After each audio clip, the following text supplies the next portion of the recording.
Listen, a lot of men out here keep asking the same question.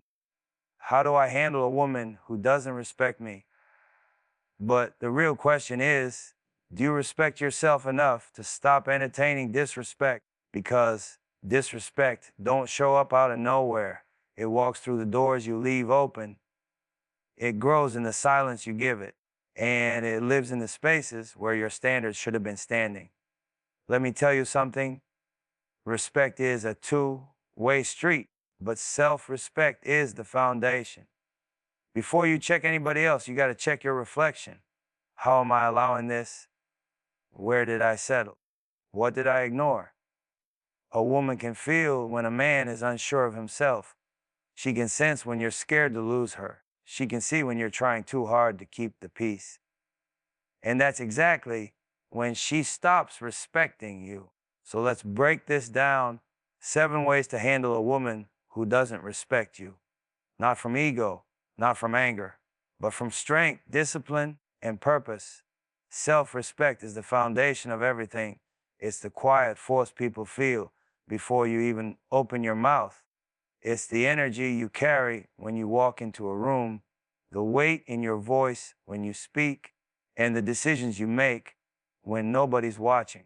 Most people don't understand this because they're too busy trying to get respect from others instead of building it within themselves. They chase approval. They chase validation.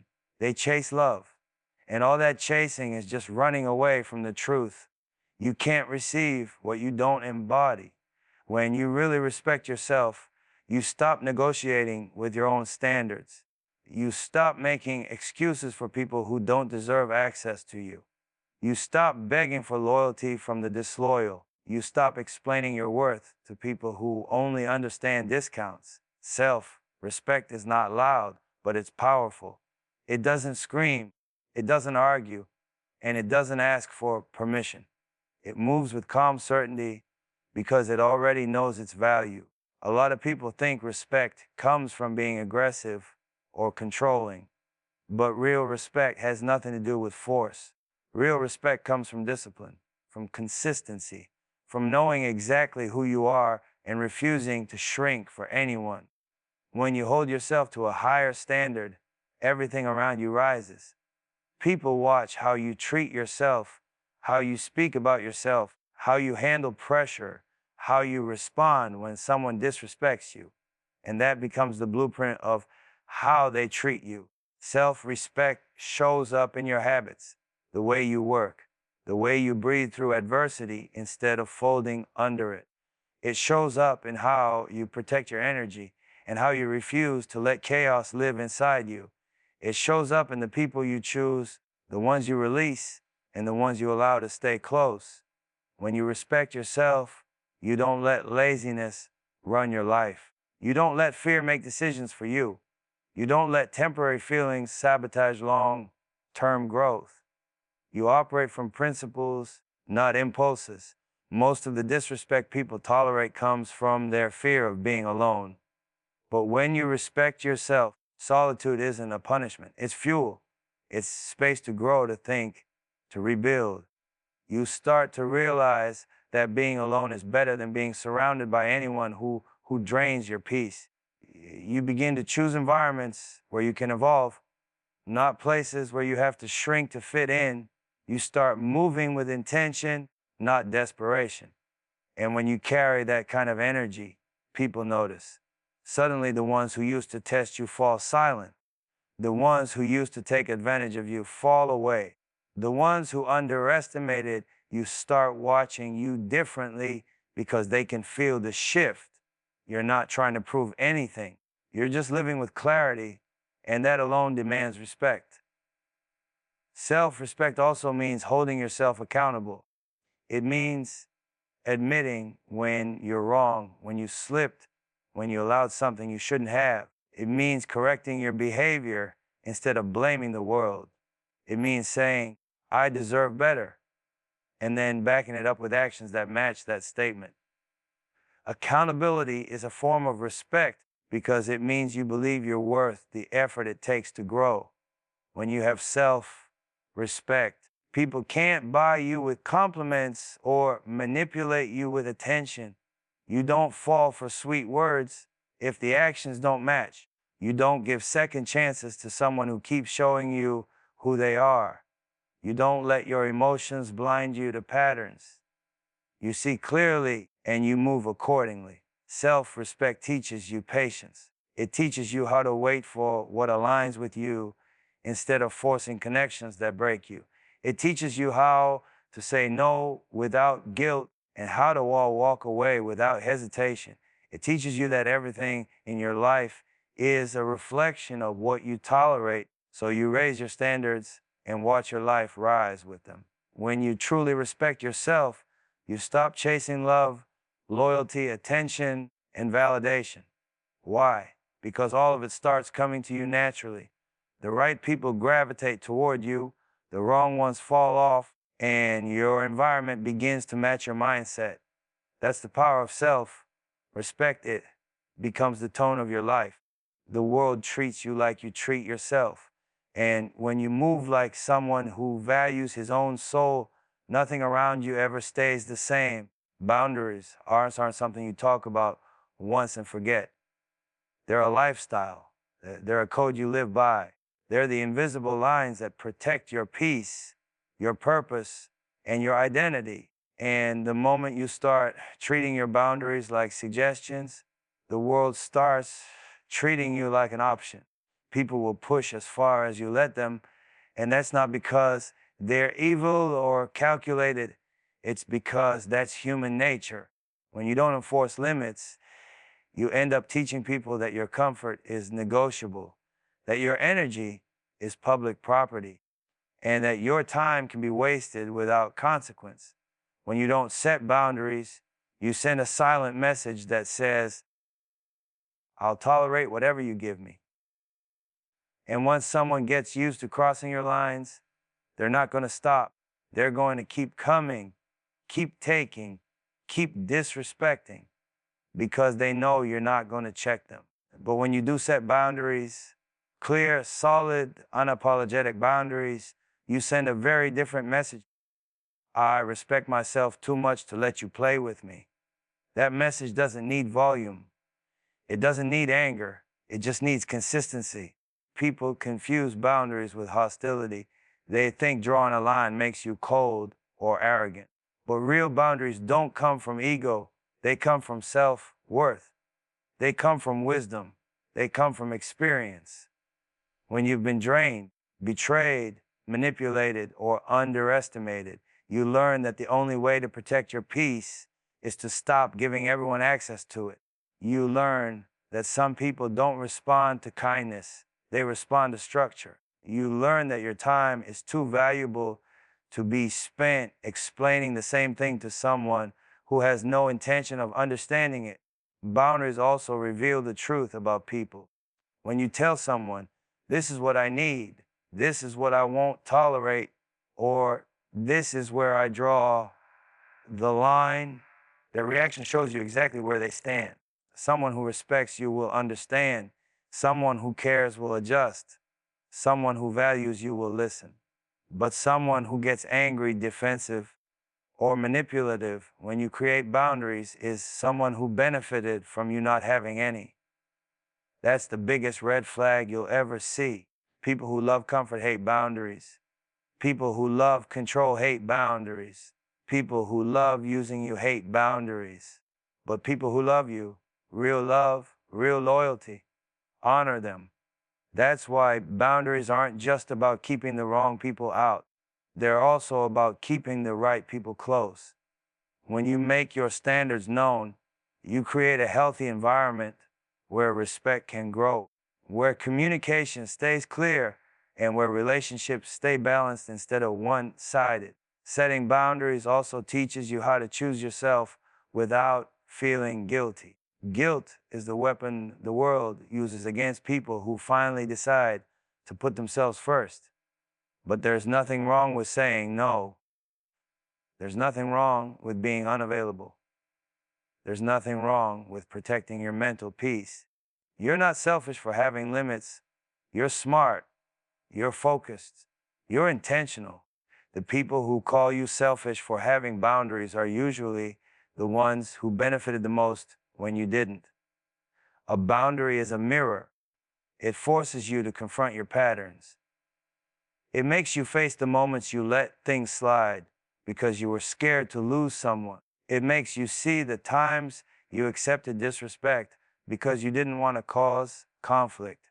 It makes you admit how many times you've watered dead plants hoping they would grow. Boundaries are uncomfortable at first because they strip away all the illusions you used to hide behind. But once you get comfortable enforcing them, your entire life shifts. You stop jumping every time someone calls. You stop justifying your choices.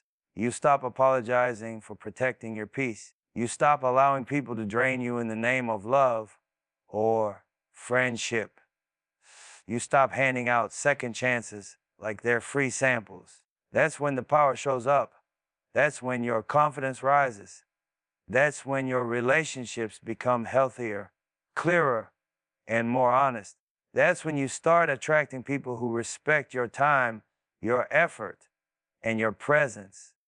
Because boundaries don't chase people away, they filter out the ones who were never meant to stand next to you in the first place. And here's the final truth. Once you set a boundary, you have to stand on it. Not sometimes, not when it's convenient, not when the other person is in a good mood. Always. Because the moment you bend your boundaries for someone, you teach them that all they need to do is push hard enough.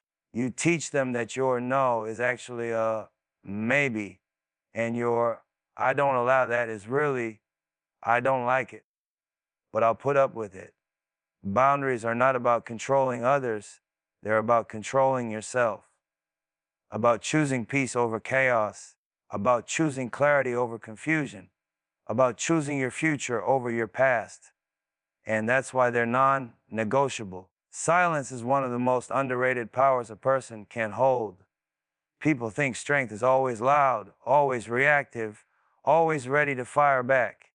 But real strength moves differently. Real strength doesn't need to clap back every time someone disrespects you. It doesn't need to prove a point in every argument. It doesn't need to match someone's chaos to show it can stand on its own. Sometimes the most powerful thing you can do is say nothing. Not because you're weak, not because you're scared, but because you know your energy is too valuable to waste on noise. Silence creates space. It gives you room to breathe, room to observe, room to think before you respond. Most people react out of emotion, and that's exactly when they say what they shouldn't, do what they regret, and expose what should have stayed hidden. Silence protects you from yourself. It gives you a moment to pull back and check your intentions before you step forward. When you've been through enough in life, you learn that not every disrespect deserves your words. Some things deserve your absence. Some people deserve your distance. Some situations deserve nothing but silence. Silence is also a mirror. It reflects a person's true character back to them. When someone can't get a reaction out of you, they start showing you who they really are. They start revealing their impatience, their insecurity, their need for control. Most people don't get mad because you're silent. They get mad because silence exposes everything they try to hide behind their words. When you stop arguing, they can't manipulate the conversation. When you stop feeding into the chaos, they can't control your emotions. When you don't respond to their disrespect, they're forced to face their own reflection instead of projecting onto you. People who depend on your reaction hate your silence. They hate the calm. They hate the composure.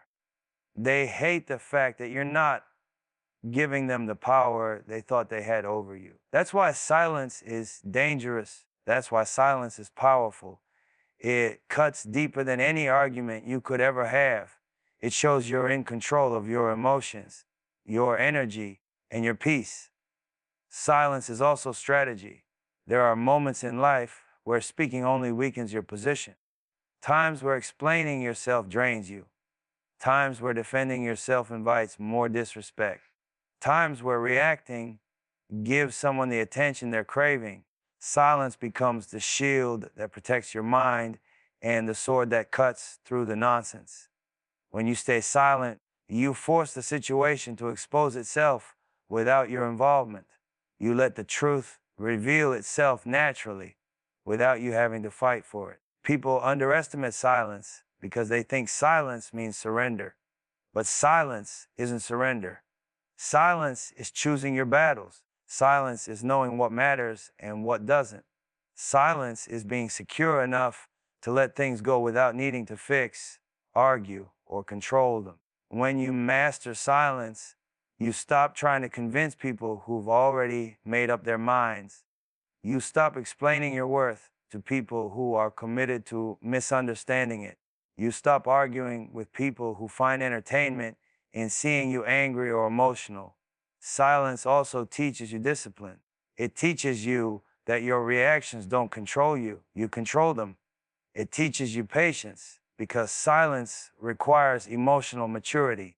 It teaches you how to respond from a place of power rather than pain. It teaches you how to step back and see the bigger picture instead of getting caught up in the moment. Silence is the tool that builds the mindset you need to move with confidence, not insecurity.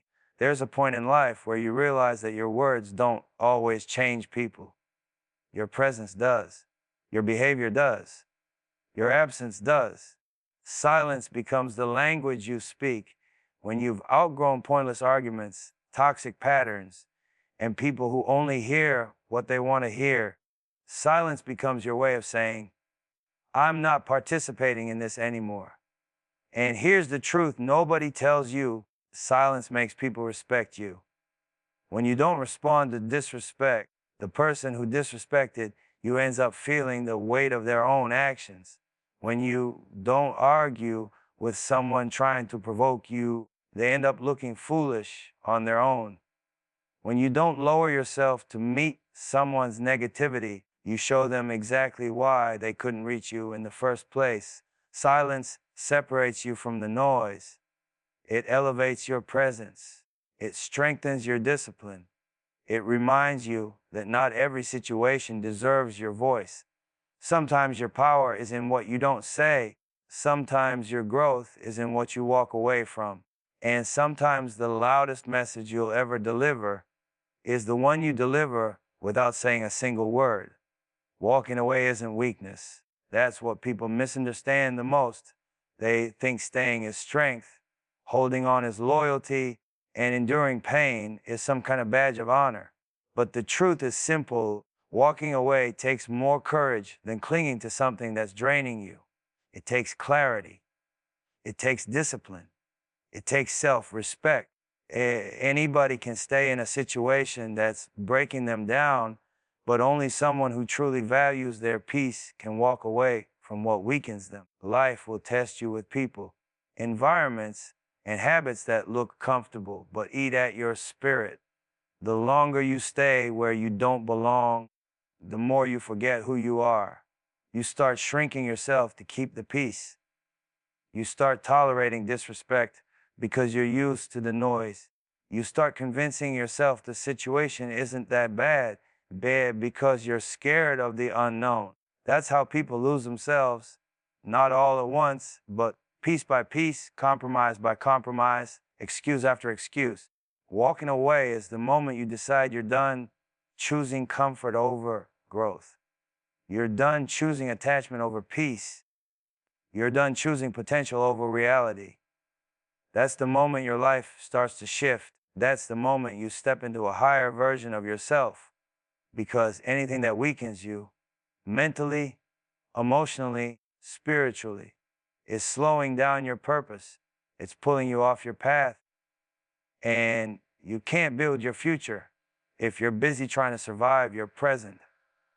Walking away doesn't always mean leaving a relationship. Sometimes it means walking away from your old habits, the ones that keep you stuck in the same cycle. Walking away from procrastination, from laziness, from fear. Sometimes you have to walk away from the version of yourself that's comfortable settling. The version that doubts your potential. The version that keeps you small so the world around you stays comfortable. Growth requires separation from people, from environments, and from the old you. You know something is weakening you when it drains you more than it builds you.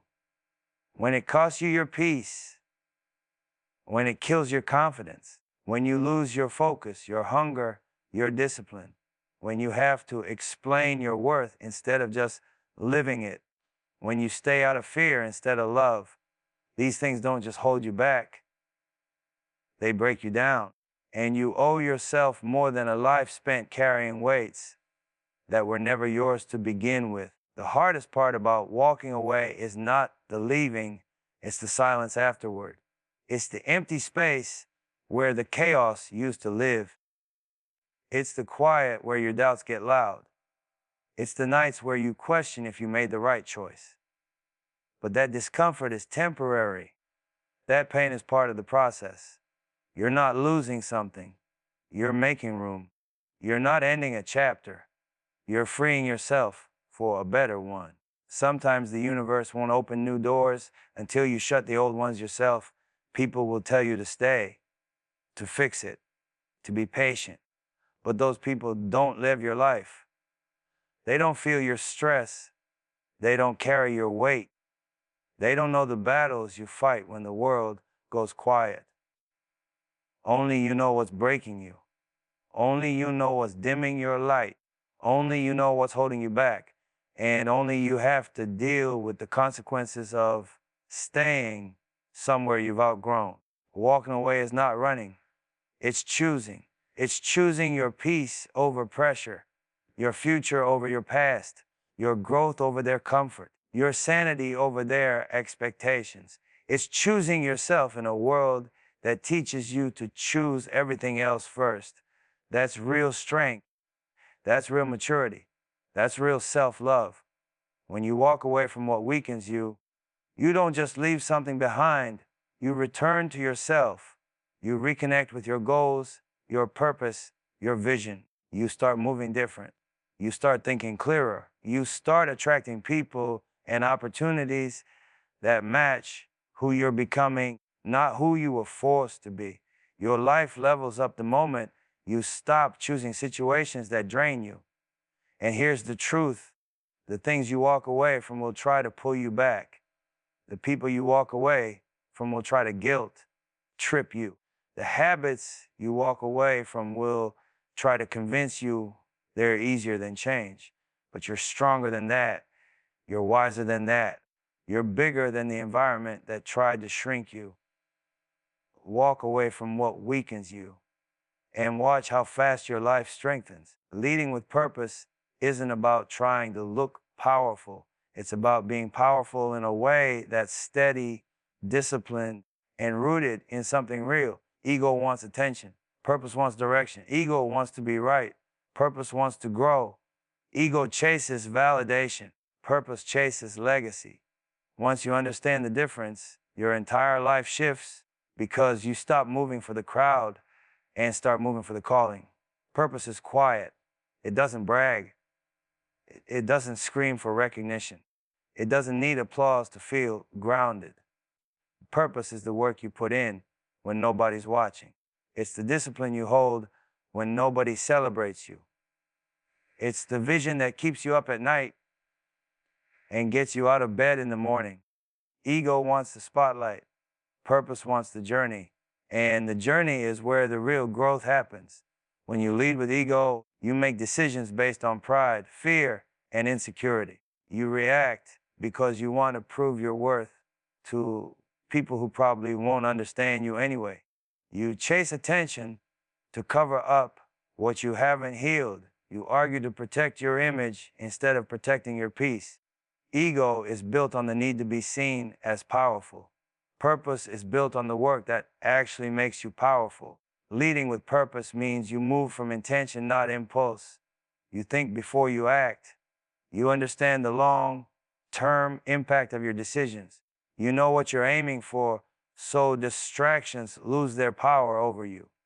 When you're driven by purpose, you don't have time to get lost in petty drama or competition. You don't worry about who's watching or who's talking. You don't try to win every argument because you're too focused on winning your life. Ego wants to control everything. Purpose wants to align everything. Ego is loud and fragile. Purpose is silent and solid, and people can feel the difference. They can sense when your presence is rooted in something real versus when you're trying to impress them. A man who leads with ego always feels the need to show dominance. A man who leads with purpose doesn't need to show anything. His actions speak for him. When you lead with purpose, people follow you not because they fear you, but because they trust you. They feel your clarity. They feel your focus. They feel your authenticity. Purpose doesn't create followers.